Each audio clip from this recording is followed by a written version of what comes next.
Thank you, everybody.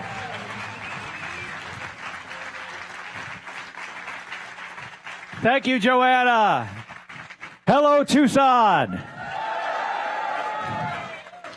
It is so great to be back. Unfortunately, Gabby isn't here. She's on a trip, but I'll talk a little bit about her here in a second. But I want to first say to Joanna, thank you for the introduction. Mayor, it is so great to be here with you. We have the best mayor in the country. She's sticking up for all of us all the time. We could not do better, and I am so excited that she's going to be here and do great things for us and has done a fantastic job for our city. But let me mention a little bit about Gabby and how I wound up here in the United States Senate. Not what I thought I would ever be doing. I mean, my wife, Gabby, was the member of Congress in our family. And sometimes I think to myself, if I was the person who would have been injured, would Gabby have become an astronaut? She does say yes. I don't know. But what happened for me was, and I think many of you probably realize this, is that in 2020, we're coming up to the end of the first Trump presidency. And I thought at the time that there was going to be a second one. And I was like, well, what can I do about this? I could go help somebody get elected president. I could go out there and campaign for Joe Biden. Might make a difference, might not. But if I could win this Senate seat in Arizona, John McCain's Senate seat, a guy I looked up to when I was younger, like the epitome of service to our country. If I could win that Senate seat, I could make a difference because we could take over the Senate if Donald Trump is back in the White House. And then Donald Trump gave us a gift. He lost.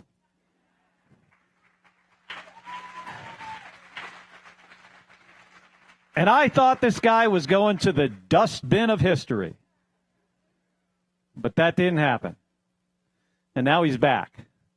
I've been in this job for about 5 years. I've seen a lot in this job. I've seen Donald Trump send a mob up to Capitol Hill, didn't like the outcome of the 2020 election. Was there through COVID, impeachment trial, all kinds of stuff.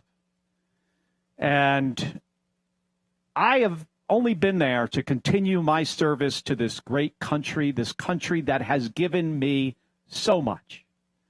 I've got to serve in the Navy for 25 years, flying off of an aircraft carrier. I got to be a test pilot and then an astronaut flying into space 4 times on a rocket ship built by the lowest bidder, by the way. And now I get to continue my service as a United States Senator. And by far, the most important job I've ever had. Because the stuff we do in the Senate affects millions and millions of Americans every single year. It affects all of us. When I was at NASA, if I lost the $2 billion science experiment and it floated off into space, would it really matter? Sure, some physicists would be really upset with me. But not like this job. And I am just trying to deliver for Arizonans and the American people every day I go to work.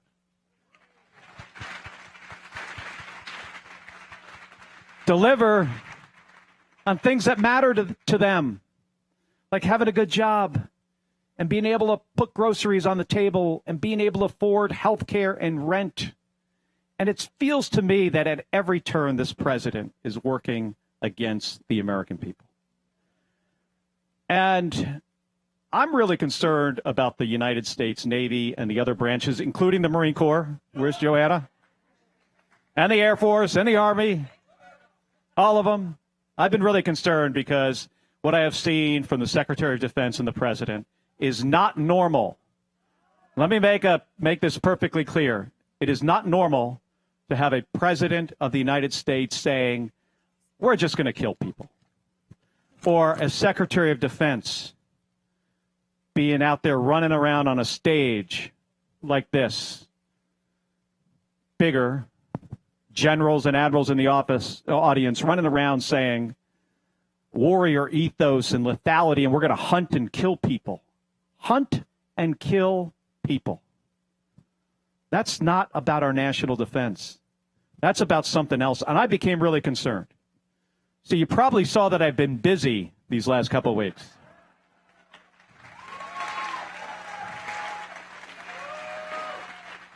Because I did something I thought was pretty basic.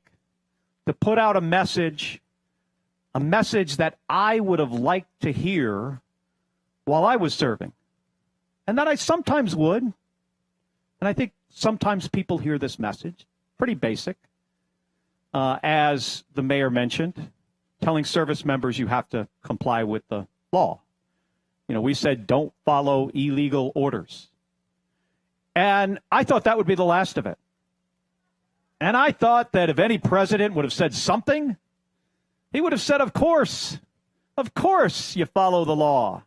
Of course you don't comply with illegal orders. And then Donald Trump would have followed it up with something stupid, of course. But that's not what he did. Instead, he said, I should be executed. I should be hanged. I should be prosecuted. And then he sicks his unqualified, unprofessional. I try to stick with the facts. Said he wasn't going to drink anymore. He sicks the full force of the DOD, the Uniform Code of Military Justice, on me for saying something that's in the Uniform Code of Military Justice. You cannot make this stuff up. This is how ridiculous these people are, how unprofessional, how unqualified. But it is serious. I mean, the president said, I should die because of what I said, because I said something that was true and actually in our laws. Now, what does that say to everybody else? It says to everybody, every other American, whether you're a retired service member like me, or you're a veteran, or you're an active duty service member, or you're anybody across our great nation, the message it sends is don't say something the president doesn't like, or he is going to come after you. So that's why I'm speaking out. This is not about me.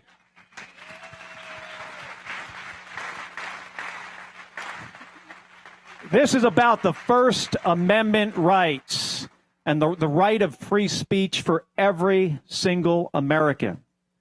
And if this president, if he thinks I'm going to back down, he's lost his mind.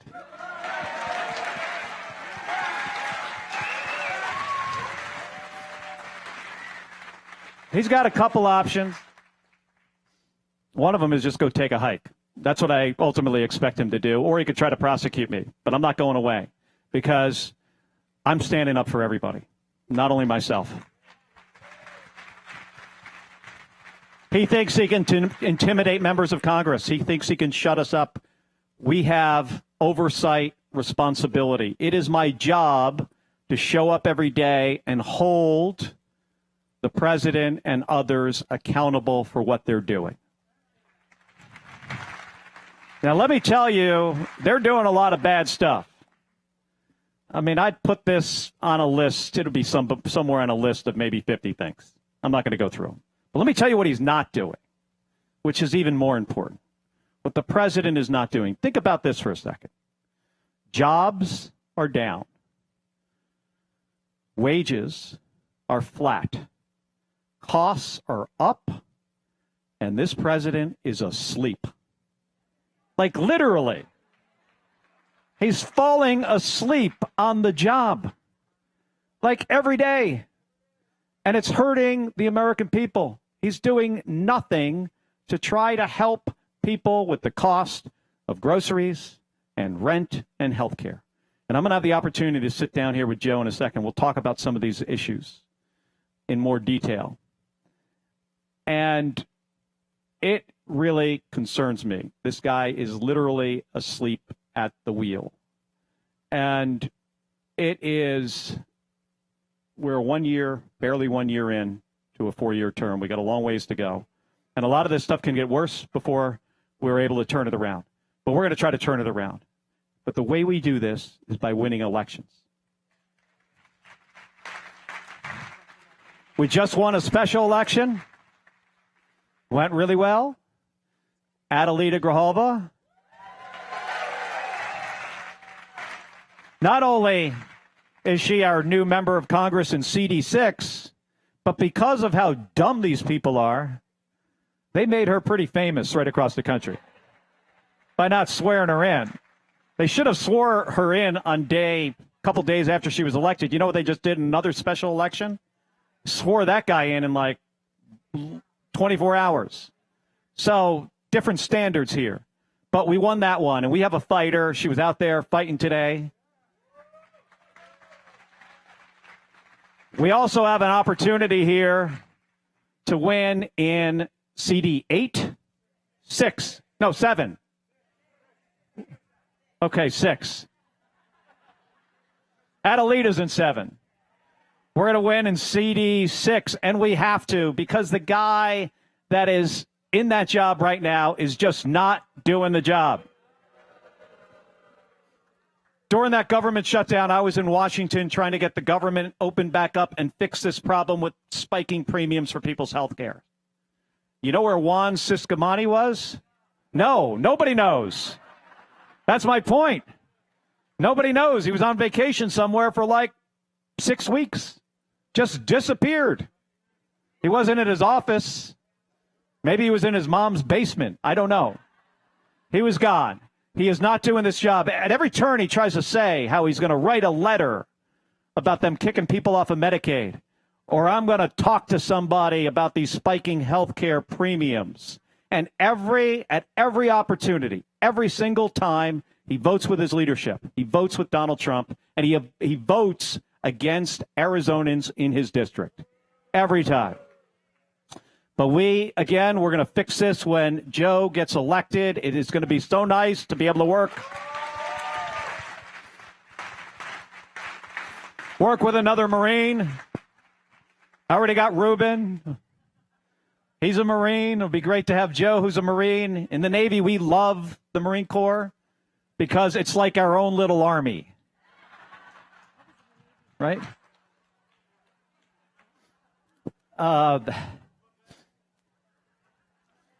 But again, thank you, everybody, for being here. I really appreciate it. We've got to. I think of what this president has done. He has turned the United States government into a crappy reality TV show with bad ratings, and it's time to turn it off. So thank you. I don't know where Joanna went. But Joanna's we're going to take some questions. Hi. We'll continue this conversation. Oh, there it goes. And we'll also have some questions from the audience. But again, folks, thank you so much for being here. Thank you for the support.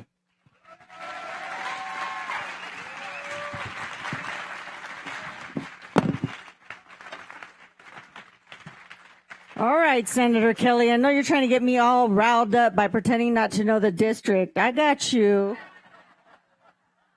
I knew it was 6 or 7. I don't know. 6, 7. Isn't that like a thing? Yeah, my son is going to love that. What is that? I don't know. But I saw that on South Park. Yes, I watched South Park. But only this season. You probably can figure out why.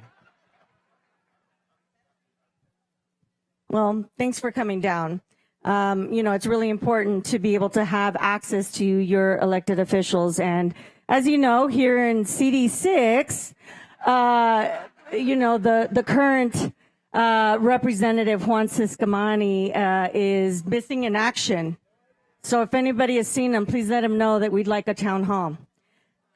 Well, in all seriousness, though, Senator Kelly, how are you feeling? You know, when I saw the video, let's just talk about that. When I saw the video, I thought to myself, this needs to be said. And the video that I'm referring to, as all of you know, is the video that reminds service members that they took an oath to this country and the Constitution and not to a person or a party. How are you feeling about, besides, I know that you're ready. You're like, I'm not going to back down. But how are you doing? Well, me personally, I'm doing just fine. I get text messages from friends and they're like, are you okay? And I'm like, yeah, what's up? Like, what's, something going on? No, I am fine, but this is really serious, right? You have this is the first time in our country's 250-year history that you have a president of the United States calling for members of Congress to be executed. Think about that for a second. Think about how unprecedented that is. Think of what a violation of the separation of powers that statement is. And by the way, he's not kidding, right? He didn't just say it once and back off. He said it multiple times, and now he wants us prosecuted. But it is serious, and there is risks to me and my family, not only Gabby, who's already, suffered from political violence, went through the hell, and believe me, it's hell on earth to get shot in the head and have to fight to try to recover from that. And she knows what that is. We do as a family. Donald Trump should. Somebody tried to kill him. And then after the Charlie Kirk assassination, President Trump's running around saying we have to stop this political violence and this rhetoric that causes it. The guy didn't even make it to Thanksgiving. What is wrong with him? So, a lot, actually. So this is serious. Yeah. But it's not about me, right? This is about our Constitution and our freedom of speech and the separation of powers. So I'm doing fine. Obviously, we've got to take some extra precautions because the number of death threats that I've received have gone up exponentially, and they continue. And they're not only against me, they're against Gabby as well. So that's what this president does with his words, because I hate to say this, but this is true. More than anybody else in our country, this president's words matter. People listen to him. He has supporters. A lot of those supporters, maybe not a lot, but some of them are crazy. In any group, there's always a bunch of crazy people, right? So there is a lot of risk, but I am doing fine. Gabby's fine. When you'll appreciate this, when Pete Hegseth tweeted that he was going to prosecute me under the Uniform Code of Military Justice, I see this tweet. I take out my phone and I read it verbatim to Gabby. And by the second sentence, she starts laughing. She laughed and laughed. She laughed through the whole thing because she realizes two things. One, that guy's a joke. And number two, I'm not backing down. Yeah. Yeah.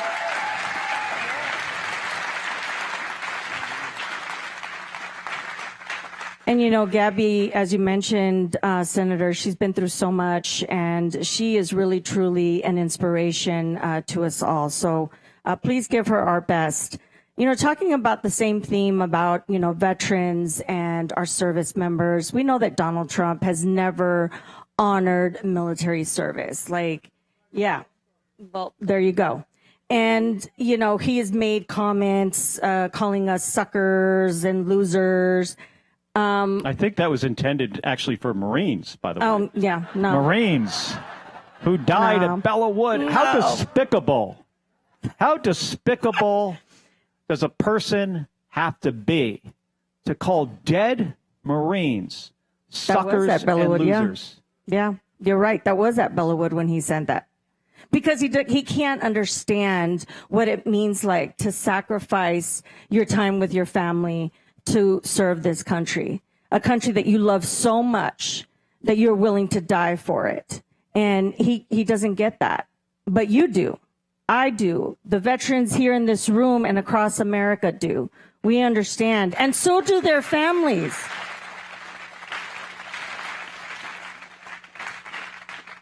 So, I get my care at the Tucson VA, Senator. The Veterans Administration was under attack by DOJ.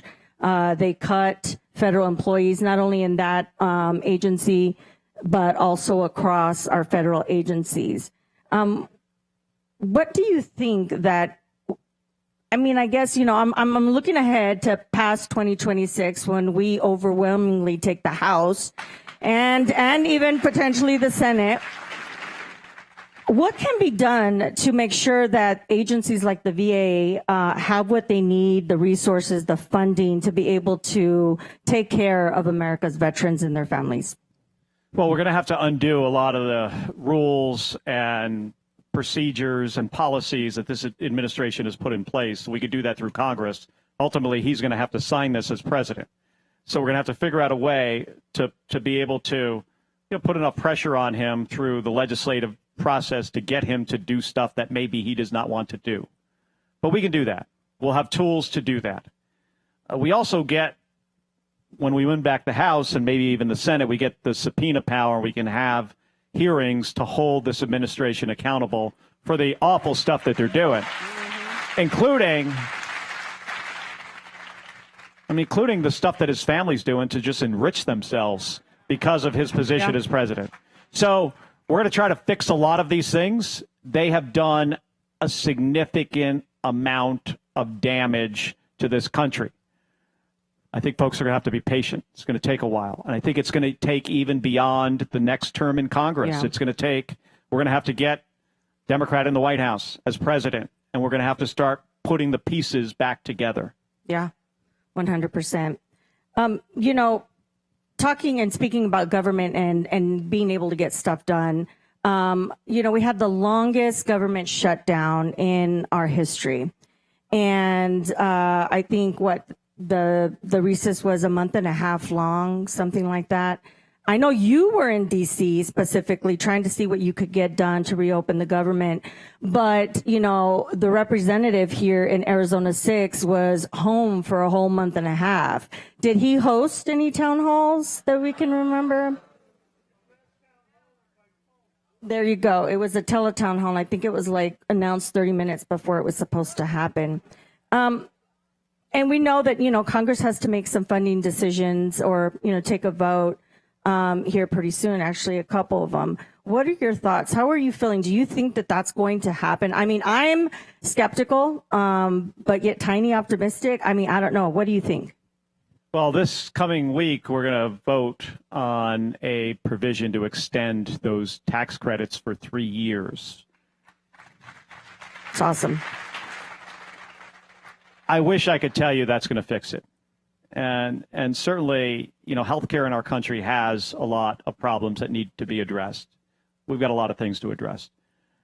I talk to folks all over the state, probably at least a dozen people who, if they lose this, the help with their premiums that they've been receiving under the Affordable Care Act, they're not going to be able to afford their insurance. I remember talking to a woman down in Yuma County who has 3 children. Some of her children have some health care needs.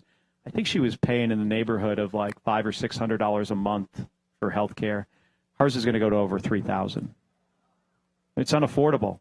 So she's going to drop her health care, and then her family is one accident or illness away from bankruptcy. There was another couple I spoke to in Lake Havasu City who they had planned their entire lives. He used to work on ships in San Diego, worked his way up, was eventually a project manager, and had these plans to be able to retire. And he's old enough to get health care through Medicare, but not his wife. And this is going to entirely change the next several years of their retirement. In a way, he's going to start to struggle because of the way the premiums went up. You could repeat that story over and over again. It's going to affect millions and millions of people across the country. And that's just the beginning, because in 2026, they're kicking all these people off of Medicaid. Yep. Poor people who just, people that can't afford health insurance. It should be, we should be able, as the richest country in the world, to be able to help people who can't afford insurance get something. Yeah, 100%, and well said. But I'll tell you what happened is because when Republicans are in charge of Congress and the White House, they pass policies that help rich people get richer. It helps the guy who has a private jet get another private jet. In their big crappy bill, that bill? The big billionaire bill. Yeah. They changed the depreciation schedule on private jets, which costs all of us more money from whatever it was, 7 years down to you can depreciate it all in a year. You get all your money back for buying your private jet. That nobody even knows about that because it's just one of dozens of really bad things that help the wealthy and hurt hardworking Americans. Yeah, well said. And it really is a tragedy. I mean, there are folks, and especially in this district, folks who can't work, who are going to be relying on these programs. I hear a lot, and especially when I'm out and talking to folks in the community that, I get asked a lot, what are Democrats doing? What are elected officials, our leaders, what are they doing to kind of push back on this administration's agenda? And how are we going to keep them accountable? How are we going to keep Trump accountable? I have a lot of ideas. I've been doing something this last couple of weeks. Yeah, you have. It's true. It's true. I have a couple ideas, but really want to get some insight into what you're thinking. I think we got to work harder and do more and shine a light, a pretty bright light on what this administration is doing.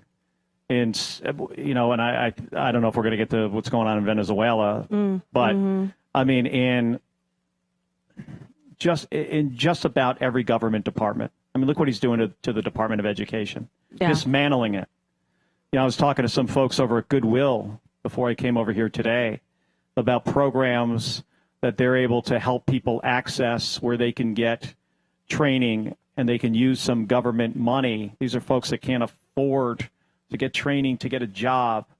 And the Department of Education is taking that path away from so many Americans. This includes people that are going to go into jobs like nursing. And that's just one example. You can go agency by agency and see things that this president, by the way, we kind of knew it was going to happen. He put it in Project 2025. It was in there. He said it wasn't his plan. Of course it was his plan. He lied. Oh, go figure. He lied.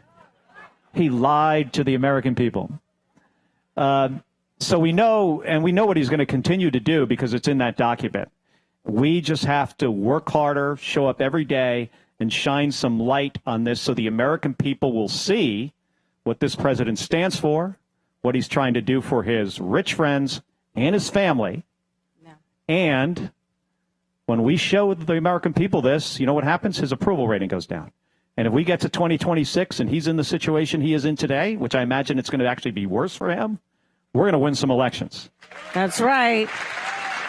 So with that being said, Senator, what can people in this room do? Do something. Just something. Coming here is something. And this gives me a lot of hope that we get all these folks to show up, to hear from me and the mayor and Joanna. But beyond that, do something else. Like volunteer on a campaign. If you can afford it, donate a little bit of money to your next congresswoman here.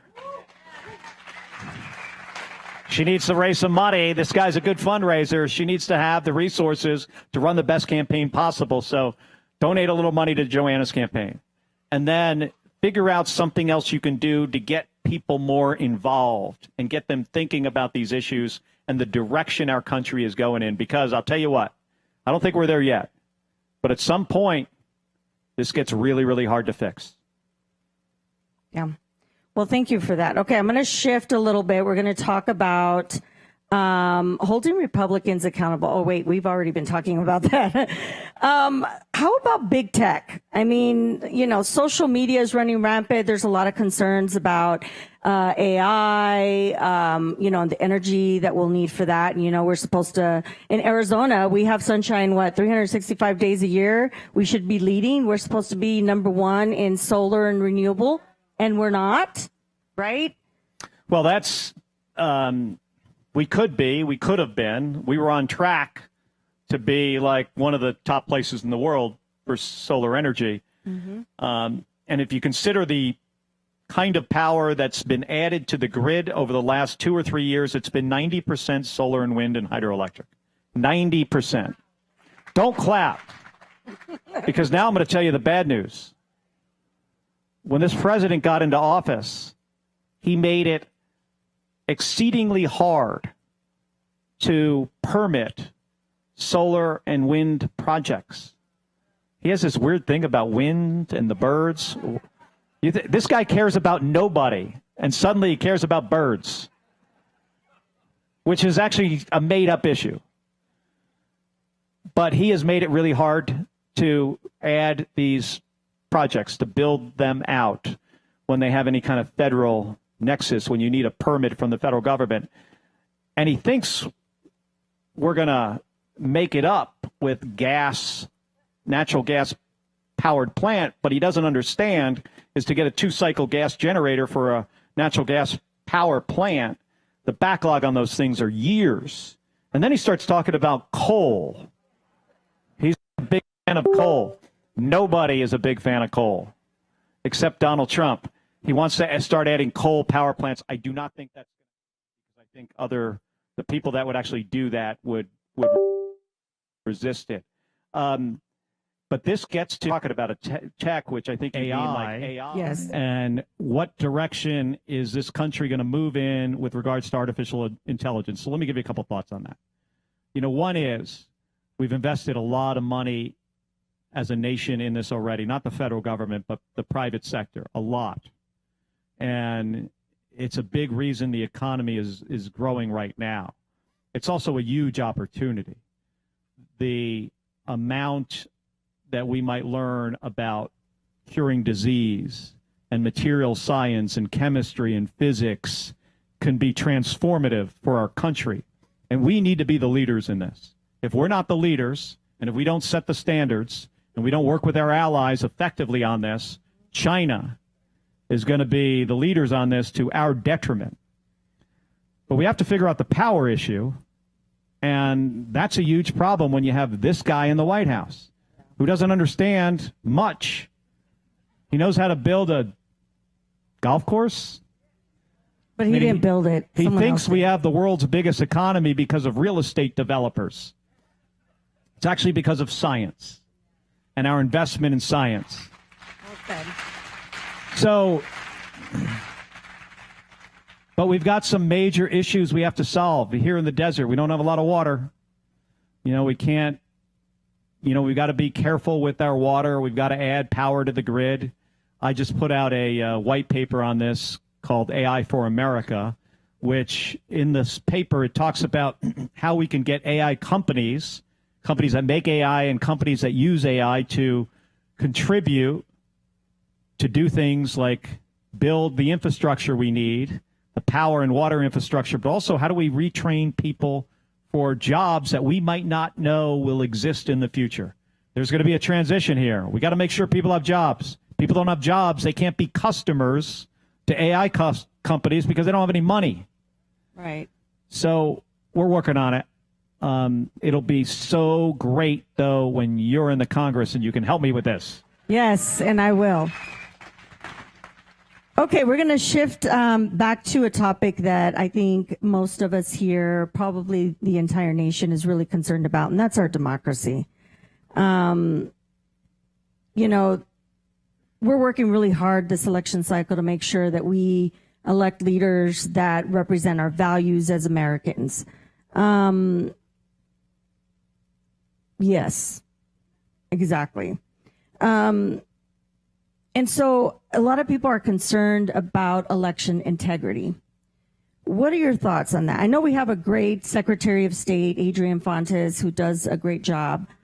Yeah, true. Yes. Thank you for that. But what are your thoughts on this? I mean, should we be doing more on the federal level, at the state level?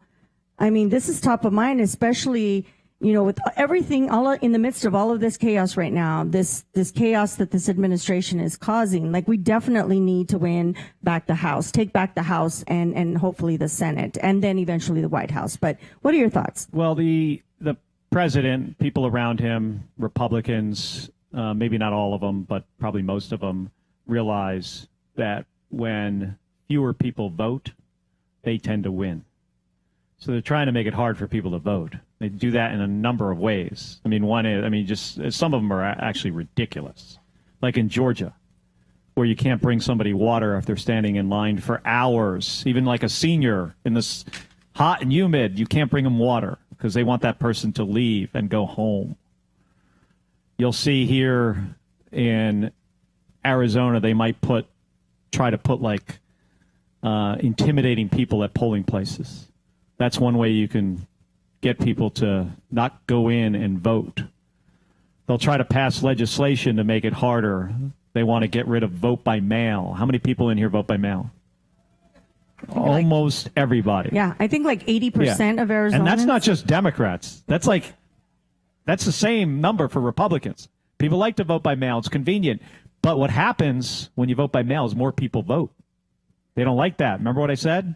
Fewer people vote, they tend to win.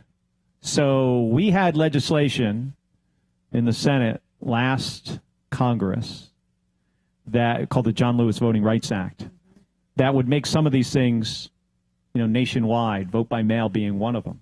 In some states, you can only vote by mail, by the way, Oregon and Colorado, I think now. So we're going to have to try, as when we win back the House and hopefully win the Senate, we're going to have to try to pass federal legislation.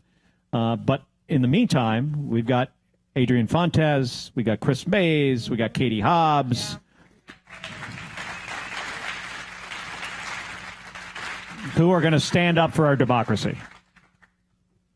Okay, we're going to shift again. I think what is on top of mind for a lot of folks is what happened today in Tucson, and you briefly covered it, and so then the mayor spoke about it with these ICE raids. I will just share with you quickly, Senator, as a mom with a school-age kid and seeing what happened, what transpired today with the tear gas and just the amount of ICE agents on the ground, there have been reports that these raids are also happening near schools or on school grounds. And, the Republican Party campaigned on keeping Americans safe and securing the border.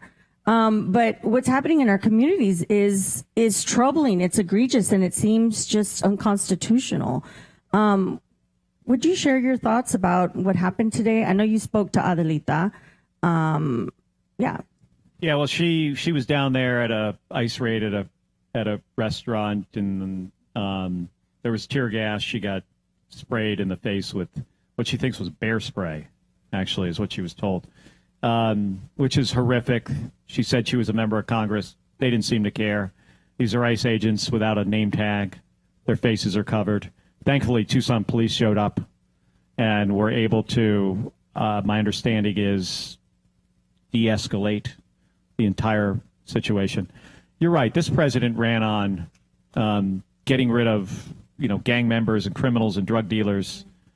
That makes sense. That's fine. But what he's doing is not that. And a very small percentage of the people that he has arrested and thrown in an ICE detention center or deported are that category: gang members, criminals, drug dealers. The rest are people like a woman I met at an ICE facility who's still there. She's been there for months. Her name's Kelly Yu. She's from Chandler, I think, somewhere in Phoenix, near Phoenix. She is a business owner. She has 70 employees. She's been in the country for 20 years. She's from China. She was fleeing the Communist Party in China, came to the United States. Her mom's a U.S. citizen. Her husband's a U.S. citizen. Her sister's a U.S. citizen. Her kid's a U.S. citizen. She has a deportation order. How does it make us a better country to kick out Kelly Yu? I mean, she's created 70 jobs. She's got multiple businesses. This is insanity to do this. And for them to go and raid schools and communities and just round people up because of the color of their skin or their accent, it's un-American, and it has to stop.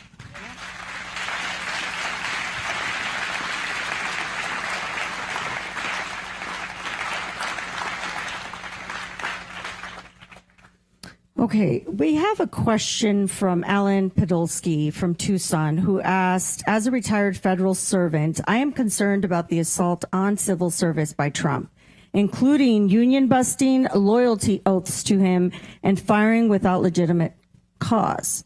What can the Senate do to protect civil servants from the assault on their rights and jobs? Well, when they got into office, it didn't take them long for Elon Musk to put together his band of Doge bros and run rampant through the federal government and just randomly fire people. I met with a number of these folks. I met with veterans who then had, some of them were disabled veterans who had federal government jobs, who had received outstanding performance reports, and then suddenly they're fired by Elon Musk for poor performance. It seems to me and everybody else, any lawyers would tell you that's against the law. The president doesn't care about the law. And you're right, he wants loyalty to him. And I think they will continue to, try to do this. And I hate saying this, and I'll probably hear about it later, but elections matter. They really do. When you give this guy this kind of power, and we knew what he was going to do with it. I mean, he was going to abuse every lever of power that he has. He's trying to do it against me personally right now. We all need to stand up against him. And I hope those folks, in time can find another position, get their job back. It's not making us a safer or stronger or more prosperous country. I think it's fair to say that most of the actions he has taken in office has done the opposite.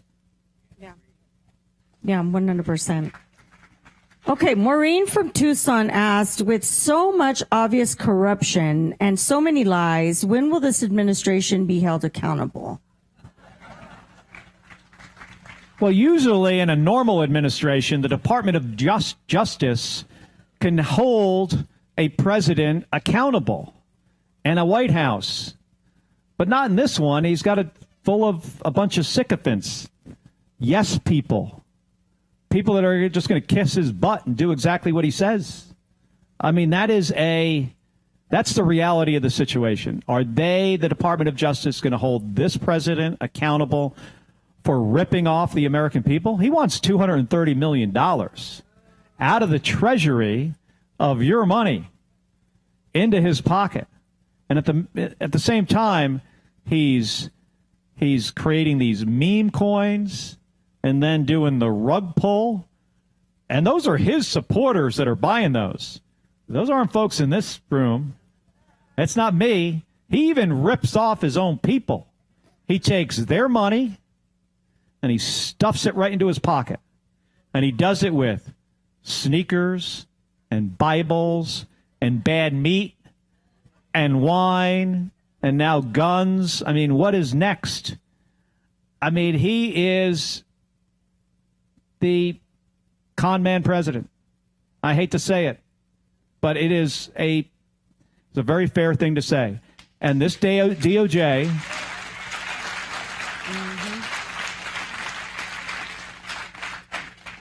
they're not going to hold him accountable. There is not a chance. But we have an election in November of 2026, so 11 months away, we have an election. And then, if we went back to House and or the Senate, Congress can begin to hold him accountable.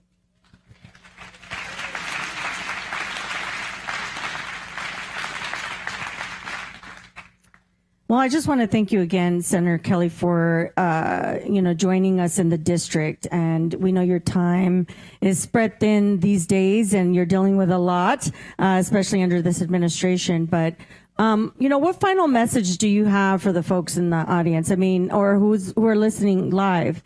I think there was a lot that we talked about in democracy, our oath to service, that we should all embrace being patriots because we love this country. But what are your final thoughts? What will you leave us with? Well, I've got a 4-year-old granddaughter. Her name's Sage. She lives here in Tucson. I dropped her off at school this morning. And my daughter, Claudia, lives here with her husband. And I've got to say, despite all of the challenges that we're facing as a country with this president, this Secretary of Defense, this administration, most of the cabinet members, I say most, because I always try to be fair, call balls and strikes. I still feel that we live in the greatest country in the world, and I am still thankful that my daughter is born in this country because we can fix these problems. We are the most innovative country that has ever existed by a lot. We create not only new things, we don't just invent stuff through science, we invent industries. We have the world's biggest economy. We're the most generous nation. I mean, we're generous with people out there that can't even do anything to help us. Right? And because of that, we've got friends and allies. And we are safer and stronger because we've got allies in the world. People will stick with the United States. Now, he's doing some damage here. But we have an opportunity. I mean, we have an opportunity to get this all back on track. And, you know, politics, a little bit like this, right? Like a sine wave for those who like math. We can get this back on track, and I really believe we will. And, you know, I think the rest of this century and the next century will be largely defined by who we are as a nation and our morals and our ethics and our values, and not some other country on the other side of the ocean. So with that, stay in the fight, and don't forget to vote, everybody. Thank you. Thank you very much.